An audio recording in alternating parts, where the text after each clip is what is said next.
हरे Krishna Krishna conscious books YouTube channel में आपका स्वागत है। हम रीड कर रहे हैं कृष्ण भावनामृत की प्राप्ति, जो लिखा गया है कृष्ण कृपा मूर्ति श्री श्रीमद एसी भक्ति वेदांत स्वामी प्रभुपाद, संस्थापकाचार्य अंतर्राष्ट्रीय कृष्ण भावनामृत संघ। कृष्ण भावनामृत की प्राप्ति। आज से हम स्टार्ट करेंगे प्रकरण नंबर 3, शांतिमय समाज की ओर। श्री भगवान उवाच इदं शरीरं कौन्तेय क्षेत्रमित्यभिधीयते एतद्यो वेति तेहं प्राहुः क्षेत्रज्ञ इति तद्विदः।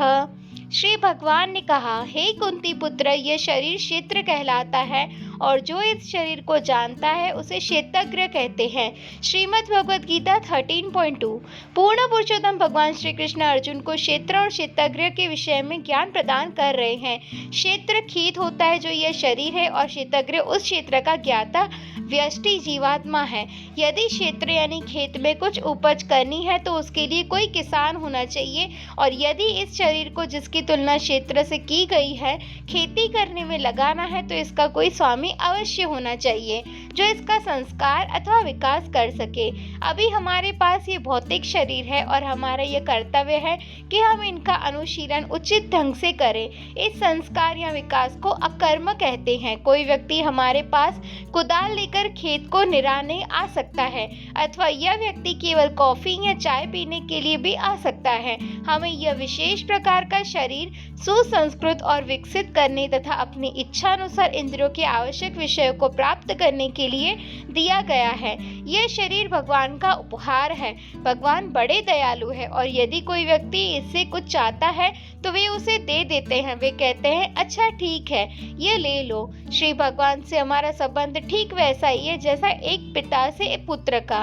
पुत्र कोई वस्तु प्राप्त करने के लिए अपने पिता से हट कर सकता है, और पिता उसे समझाने का प्रयत्न करते हैं कि तुम जो वस्तु चाहते हो वह तुम्हारे लिए हितकार नहीं है।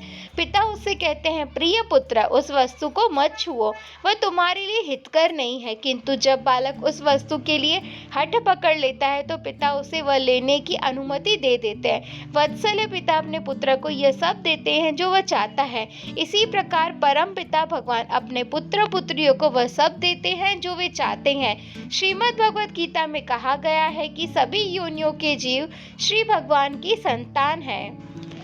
सर्वयोनिषु कौन्तेय मूर्तयः सम्भवन्ति या तासां ब्रह्म महतो निरहं बीजप्रदः पिता।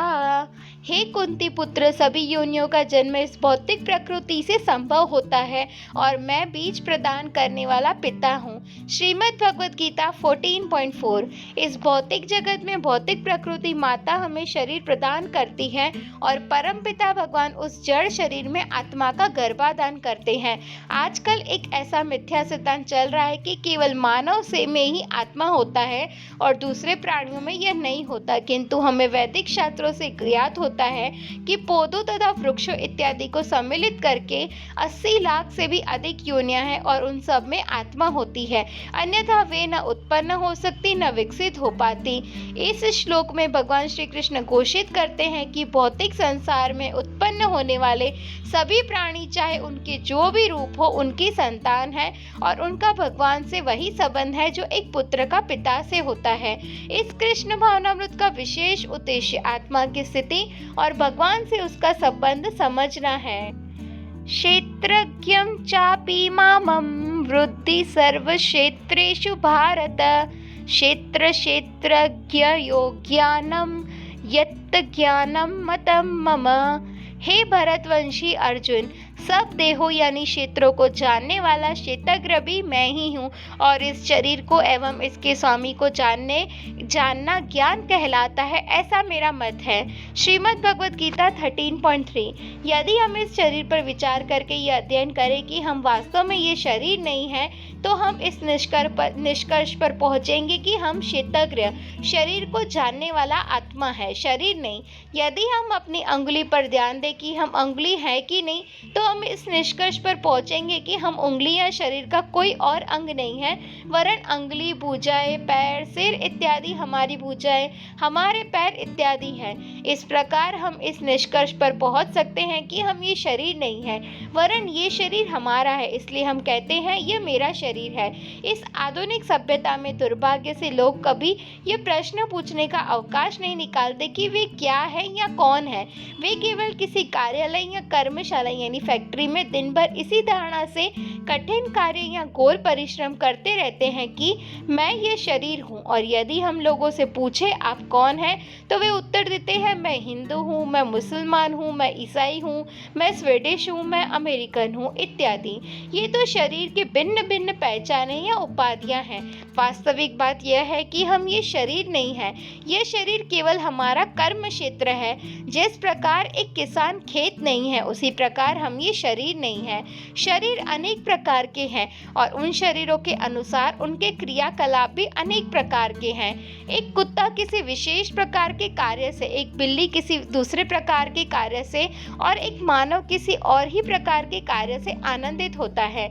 शरीर के अंतर के कारण कार्यों में भी अंतर होता है। जब हम सत्य के धरातल पर आते हैं और समझते हैं कि हम ये शरीर है ही नहीं, तब हमारे कार्यकलाप भौतिक कार्यों से आध्यात्मिक कार्यों में परिणत हो जाते हैं।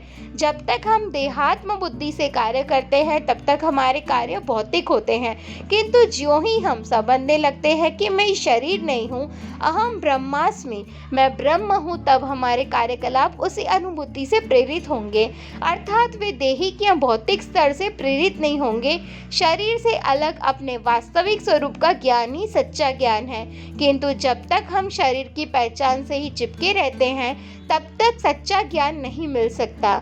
शास्त्रों में कहा गया है कि जब तक हम जीवन की देहात्म बुद्धि को अपनाए हुए हैं, तब तक हमारे सारे कर्म निष्फल रहेंगे। एक बालक का जन्म अज्ञान अवस्था में होता है और यदि बड़ा होने पर भी वह देहात्म बुद्धि में ही रहता है, तो वह अंधकार में रहता है। उसकी स्थिति एक शूद्र जैसी है। वैदिक साहित्य में हम पाते हैं कि इस युग में जन्म से सब लोग शूद्र ही होते हैं। इसलिए प्रत्येक व्यक्ति को अपनी पहचान प्राप्त करने के लिए शिक्षा की आवश्यकता पड़ती है। यदि हम अपने माता पिता से प्राप्त हुए जन्म से ही संतुष्ट रह जाए, तो हम अपनी शूद्र की दशा में ही रहेंगे। हमें शुद्धिकरण की प्रक्रिया का पालन करके ब्राह्मणत्व के स्तर तक ऊपर उठना पड़ता है। जैसा पहले कहा जा चुका है, अपवित्र जीवन के 4 मूल लक्षण हैं: अवैध कामोपभोग, नशीले पदार्थों का सेवन, मांस भक्षण और जुआ खेलना। वैदिक सिद्धांतों के अनुसार विवाह की सीमा के बाहर काम भोग नहीं करना चाहिए। अतएव मानव समाज में विवाह की प्रथा है जो हमें कुत्ते बिल्लियों से पृथक करती है। हम चाहे हिंदू, मुस्लिम या ईसाई कोई भी हो, हम विवाह प्रथा को स्वीकार करते हैं। इस प्रथा का उद्देश्य है अवैध काम संबंधों का निषेध। वैदिक पद्धति में नशीले पदार्थों सेवन को भी हतोत्साही किया गया है। नहीं, मांस भक्षण का भी समर्थन किया गया है, क्योंकि मानव प्राणियों को अहिंसक होना चाहिए। हमें प्रकृति ने पर्याप्त अन्न, फल, दूध और शाक सब्जियां दी हैं, अतः बेचारे पशुओं को मारने की कोई आवश्यकता नहीं है। कुछ लोग तर्क देते हैं कि यदि हम मांस नहीं खाएंगे तो हम अल्प पोषित रह जाएंगे, किंतु हम देख सकते हैं कि इस कृष्ण भावनामृत आंदोलन के शिष्यों ने मांस भक्षण छोड़ दिया है, तो भी वे बड़े स्वस्थ रहते हैं, जबकि जो लोग मांस खा रहे हैं, वे मांस खाने के बावजूद भी अनेक व्याधियों और अस्वस्थताओं से पीड़ित है। जुए का भी निषेध किया गया है, क्योंकि यह मन को केवल उद्विग्न ही करता है। इस प्रकार यह एक शुद्धिकरण की प्रक्रिया है जिससे मनुष्य ब्राह्मण बन सकता है। यह मार्ग प्रत्येक के लिए खुला है। ब्राह्मण वह है जो सत्यवादी, शुद्ध, सहनशील, सरल, ज्ञानवान है और भगवान में श्रद्धा रखता है। वह अपने मन और इंद्रियों पर भी संयम रख सकता है। आज की परिस्थिति में ब्राह्मणों की बहुत आवश्यकता है, क्योंकि आजकल प्रायः हर कोई व्यक्ति शूद्र है, क्योंकि प्रत्येक व्यक्ति शरीर को बनाए रखने के लिए आहार, निद्रा, स्वरक्षण और मैथुन में पूर्णतया संलग्न है, जो पशु और शूद्रों के लक्षण हैं। मानव समाज में जब तक 4 विभाग न हो और जब तक वे एक दूसरे के साथ तालमेल के साथ काम न करें, समाज में तब तक शांति नहीं हो सकती। ये 4 विभाग है ब्राह्मण, क्षत्रिय, वैश्य और शूद्र। इन विभागों की चर्चा भगवान श्री कृष्ण ने श्रीमद् भगवद गीता में इस प्रकार की है। चातुर्वर्ण्यं मया सृष्टं गुणकर्म विभागशः तस्य कर्तारपि मामं विद्य कर्तारमव्ययम्। भौतिक प्रकृति के 3 गुणों और कर्म के अनुसार मानव समाज के 4 वर्ण मेरे द्वारा रचे गए हैं। इस व्यवस्था का कर्ता होने पर भी मुझ अविनाशी को तुम अकर्ता ही जानो। श्रीमद् भगवद गीता 4.13।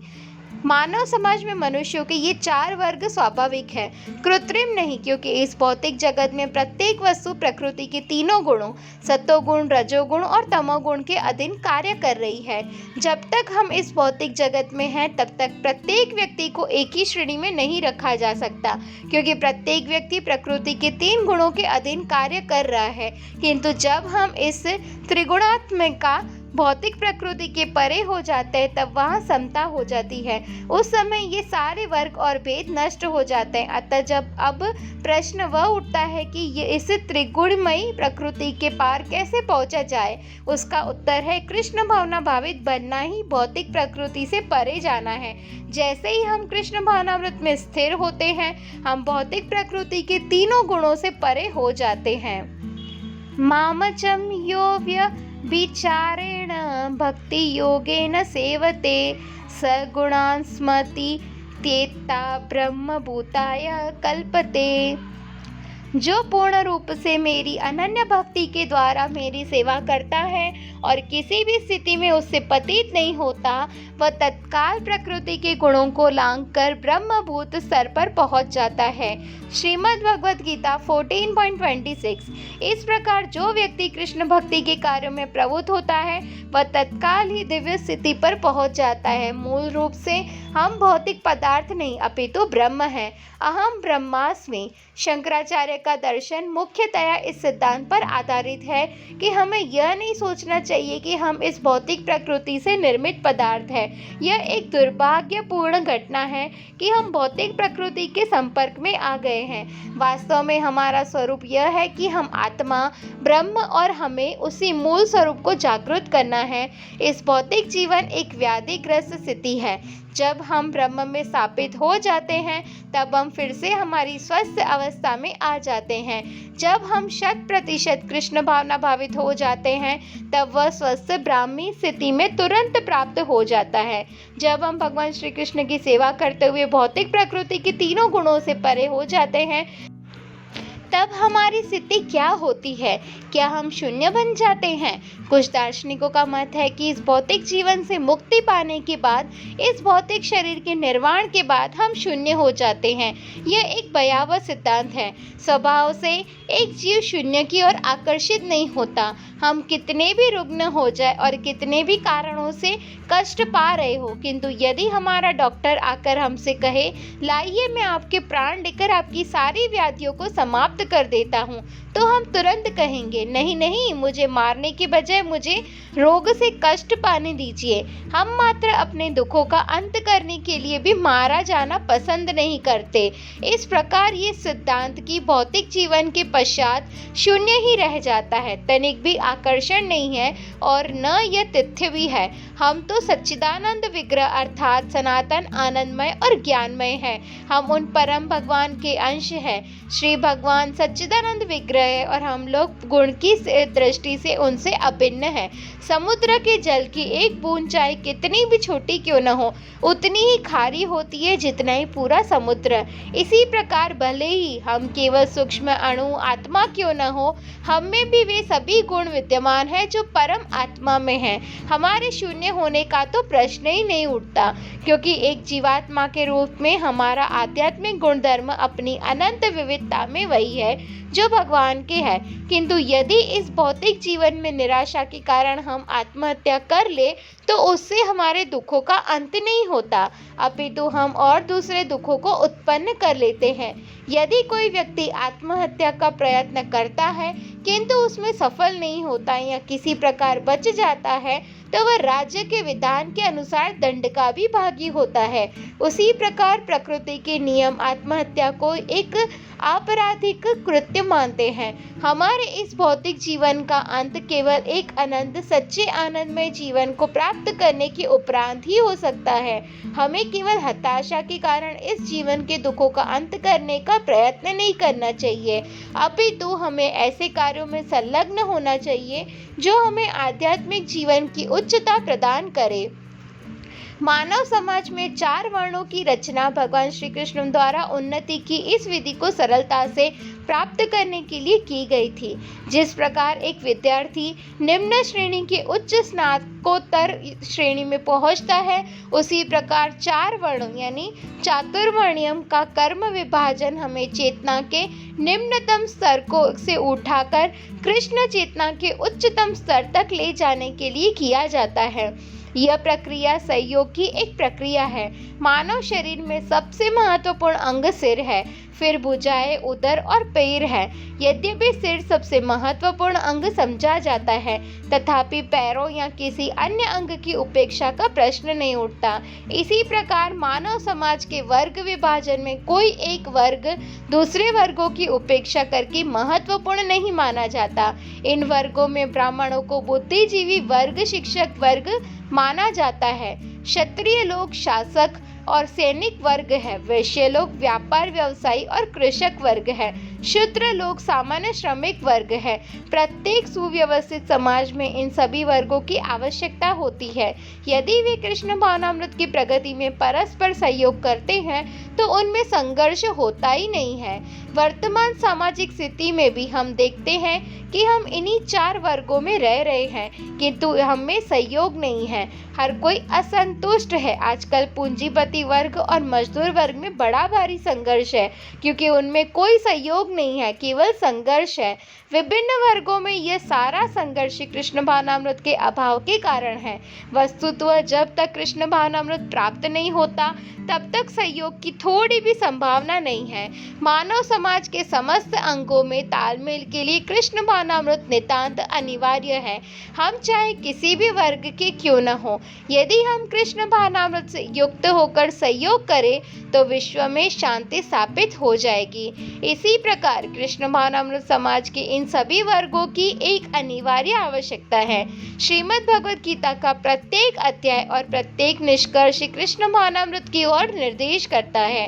भगवान श्री कृष्ण जो भगवद गीता में वक्ता है, सदैव अपनी व्यक्तिगत भक्ति पर बल देते हैं।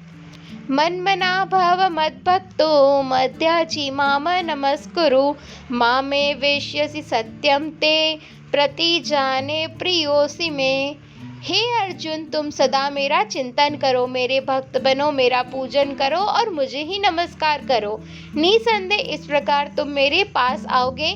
मैं तुम्हें यह वचन देता हूँ क्योंकि तुम मेरे अत्यंत प्रिय सखा हो। श्रीमद् भगवद गीता 18.65। संपूर्ण श्रीमद् भगवद गीता में माम शब्द पर बल दिया गया है।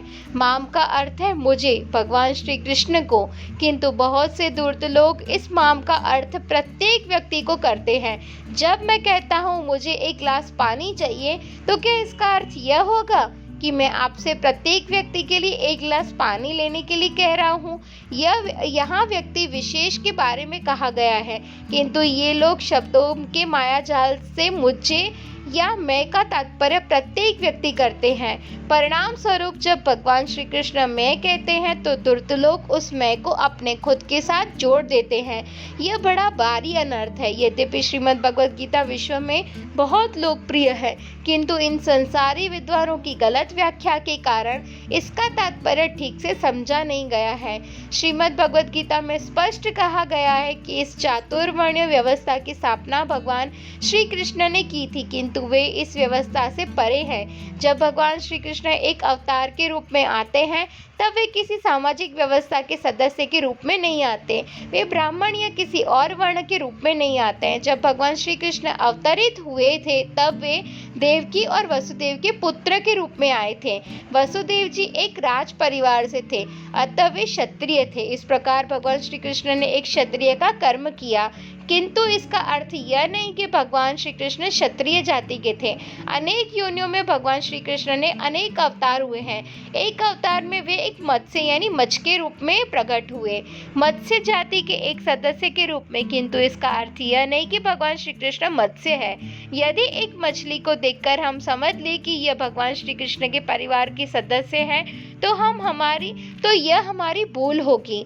एक दूसरे दृष्टिकोण से निश्चय ही प्रत्येक वस्तु भगवान श्री कृष्ण है, किंतु भगवान श्री कृष्ण प्रत्येक वस्तु से पृथक है। यही भगवान श्री कृष्ण का दिव्य स्वरूप है, और यदि हम इस बात को समझ ले तो हम जन्म मृत्यु से मुक्त हो जाएंगे। यद्यपि भगवान श्री कृष्ण ने मानव समाज के 4 विभाग स्थापित किए हैं, तथापि वे उनमें से किसी में भी नहीं है। तस्य कर्मा रमपि मामम विद्य कर्तारम अव्ययम। जो ही हम यह समझ जाते हैं कि यद्यपि भगवान श्री कृष्ण एक क्षत्रिय परिवार में अवतरित हुए थे, किंतु वे क्षत्रिय नहीं थे, तब हम वास्तव में मुक्त हो जाते हैं। यदि हम सोचें कि भगवान श्री कृष्ण एक विशेष ढंग से कार्य करते हैं, जैसे युद्ध क्षेत्र में उन्होंने अर्जुन को युद्ध करने का उपदेश दिया, वे अपने कर्मों की प्रतिक्रियाओं यानी फलों से बंधे हैं, तो हम भूल करते हैं। भगवान श्री कृष्ण कहते हैं न माम कर्माणि लिप्पन्ति, अर्थात मुझे कर्म लिप्त नहीं करते। निष्कर्ष यह है कि हमें यह तथ्य स्वीकार करना चाहिए कि जब भगवान श्री कृष्ण हम में से एक जैसे प्रकट होते हैं तब वास्तव में हम में से एक नहीं होते, वे दिव्य है। इस तथ्य का ज्ञान हमें विनम्र जिज्ञासा से प्रमाणभूत स्रोतों जैसे श्रीमद् भगवद गीता या ऐसे गुरु से प्राप्त करना चाहिए जिसे कृष्ण भक्ति की पूर्ण अनुभूति हो चुकी हो। आज के युग में मानव समाज का प्रत्येक वर्ग सोचता है कि उसका निजी हित केवल इस शरीर का भरण पोषण करने में है। फलतः आज का समाज केवल बिल्ली, कुत्तों और सुअरों का समाज होकर रह गया है। वैदिक साहित्य में हम जान सकते हैं कि हमें केवल इस शरीर का पालन करने के लिए दिन भर कठोर परिश्रम करने की आवश्यकता नहीं है। हम बड़ा भारी परिश्रम कर रहे हैं क्योंकि हम इन इंद्रियों की तृप्ति करने हेतु इस भौतिक प्रकृति को वश में करने के लिए प्रयत्नशील है। जो यह समझ जाता है कि भगवान श्री कृष्ण प्रत्येक पदार्थ के मूल है, प्रत्येक वस्तु के स्रोत है, वह ईश्वर परम कृष्ण अर्थात भगवान श्री कृष्ण परम ईश्वर सर्वोपरि नियंता है, इस वाक्य का अर्थ समझ सकता है। इस ब्रह्मांड में अनेक ईश्वरीय नियंता है, किंतु भगवान श्री कृष्ण उन सब में सर्वोपरि है। कृष्ण भावनामृत हमें यह ज्ञान प्रदान करता है। वह ज्ञान के बिना हम अपने वास्तविक स्वार्थ यानी सच्चे हित के संबंध में अनजान ही रहेंगे। आधुनिक समाज को बुद्धिजीवियों या ब्राह्मणों की अतिशय आवश्यकता है जो सच्चे आध्यात्मिक ज्ञान को सारे विश्व में प्रसारित कर सके। यह एक ऐसे समाज की अनिवार्य आवश्यकता है जो केवल प्रकृति का शोषण करने के लिए घोर परिश्रम कर रहा है। यदि लोग इस कृष्ण भावनामृत आंदोलन को वैज्ञानिक और दार्शनिक दृष्टि से अपने श्रेष्ठ ज्ञान और विवेक से समझने का प्रयत्न करें और सहयोग करें तो सारे विश्व में शांति स्थापित हो जाएगी। मूल रूप से यह प्रक्रिया बहुत सरल है।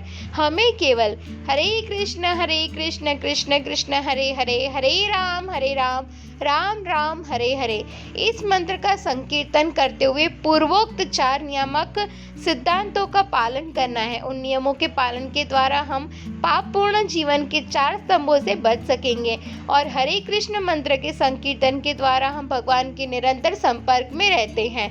इस प्रकार मानव समाज के सभी वर्गों में शांति स्थापित हो जाएगी। हरे कृष्णा। तो आज का पार्ट यहीं तक। नेक्स्ट पार्ट में हम न्यू चैप्टर स्टार्ट करेंगे। वांछा कल्पतरुभ्यश्च कृपा सिंधुभ्यैव च पतितानां पावनेभ्यो वैष्णवेभ्यो नमो नमः। श्रील प्रभुपाद की जय।